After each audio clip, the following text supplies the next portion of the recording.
नमस्कार बंधुगण मुझे वैष्णव सुधाकर। चलतु आज आम एपरी गोटे कहानी जानिबा जो थी कि आम नवग्रह मान किपरि शांति करिपरिबा से विषय आम जानिनेबा। थरे गोटे भौणीर भाईटीए भौणी घर को दशहरा पर्व किसी जिनिस नहीं जाऊला। से भौणीर भाईटी जेतेबेले जाई भौणीर दुआरे पहुँचला सेतेबेले ताकू गोटे सर्पटीए बाट जगिला एवं से भाईटी जड़े भजनानंदीर भाई। ताकर भौणी जड़े बड़ भजनानंदी।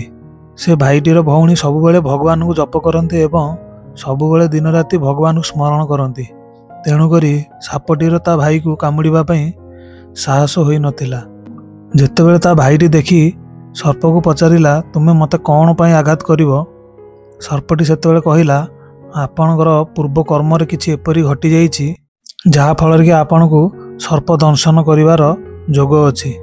से लोकटी सर्प को कहिला मते आपण दंशन करंतु किछि मोर कहिवार नाही, किंतु एई जिनिसटी मो भौणी पाखु आनिछि मु जदि ता पाखरे पहुंचाई देबी तापर मु आपण पाखु फेरी आसीबी आपण मते दंशन करिवे। सर्पटी से पिलाटीर कथारे राजी होई ताकू भौणी घर को जीवा पई देला एवं से पिलाटी से सर्प को सेठारे पड़िथिबा बेलपत्र रे घोड़े दे भौणी घर को गला। जेतेबेले से भौणी घरे पाद दिए तो सेठारे भौणी किछि लोकों को जमा करी नवग्रह विषय रे कहउछंती एवं भगवान विषय रे कहउछंती।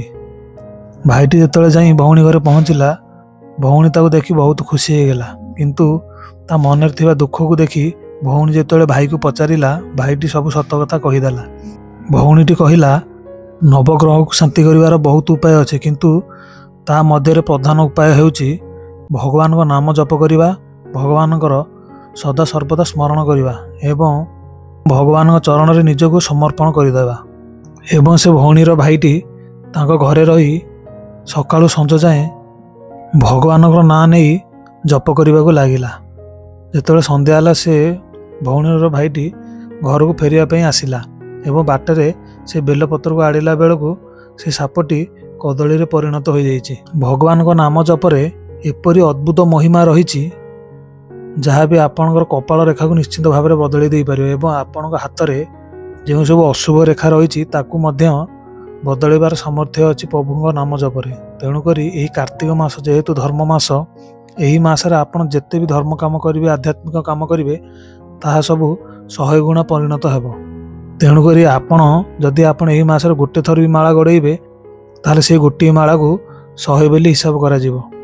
तेणुक आपण मैंने निश्चित भाव में कार्तिक मासरे जेते पारुछंती सेते भगवान नाम जप करंतु एवं घरे आपणकर निश्चित भाव में नाम संकीर्तन करंतु।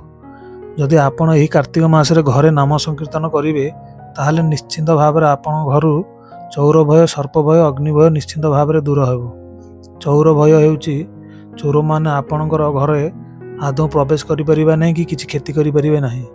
सर्प भय माने साप माने आपण घर को कौन प्रकार भी पशिपारे ना कि जदि पसंद सी कार किसी क्षति करें ना। अग्नि भय हेउची घरे कौन प्रकार अग्नि लगी घर कौन क्षति हवा आदौ हेब ना जदि आपण से घरे नाम जप करुवे एवं जदि आपण से घरे हरिनाम जप करुवे महामंत्र ताहले आपण घर जदि कौन भूत प्रेत कि अशुभ छाया किसी रही ताहले सेमाने निश्चित भाव से घर छाड़ी चली जावाक बाध्य हेबे। जदि यहीपरि भल भल तत्व कथा आपण जानिबाक चाहुछंती ताहले हमर एही चैनल को आपण माने निश्चित भाव में सब्सक्राइब कर दियंतु। नमस्कार बंधुगण।